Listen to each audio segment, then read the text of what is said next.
Number 4, જેમાં જો a બરાબર 2 અને b બરાબર -2 હોય તો નીચેની પદાવલીની કિંમત શોધવાની છે.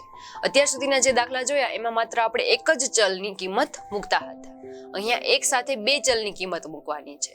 તો સૌપ્રથમ રકમ છે a વર્ગ વત્તા b વર્ગ, જ્યાં a ના બદલે 2 અને b ના બદલે -2 મૂકીએ તો અહીંયા થશે 2 નો વર્ગ વત્તા -2 નો વર્ગ. 2 નો વર્ગ એટલે કે 2 ગુણ્યા 2 જે થશે 4 વત્તા -2 નો વર્ગ એટલે કે -2 ગુણ્યા -2 - પ્લસ અને 2 ગુણ્યા 2 એટલે કે 4 તો અહીંયા પણ થશે 4.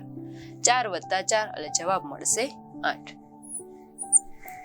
નેક્સ્ટ રકમ a વર્ગ વત્તા ab વત્તા b વર્ગ, જ્યાં ફરીથી a બરાબર b અને b બરાબર -2 મૂકીએ તો અહીંયા થશે 2 નો વર્ગ વત્તા 2 ગુણ્યા -2 વત્તા -2 નો વર્ગ. 2 નો વર્ગ થશે 4 પ્લસ માઇનસ 2 ગુણ્યા 2 એટલે 4 વત્તા -2 નો વર્ગ એટલે કે ફરીથી 4 થશે. અહીંયા +4 અને -4 ઉડી જશે કેમ કે સરખા પદ નિશાની વિરુદ્ધ તો એ ઉડી જાય તો અહીંયા થશે 0 વત્તા 4 જે મળશે 4. તો આ થશે આપણો જવાબ.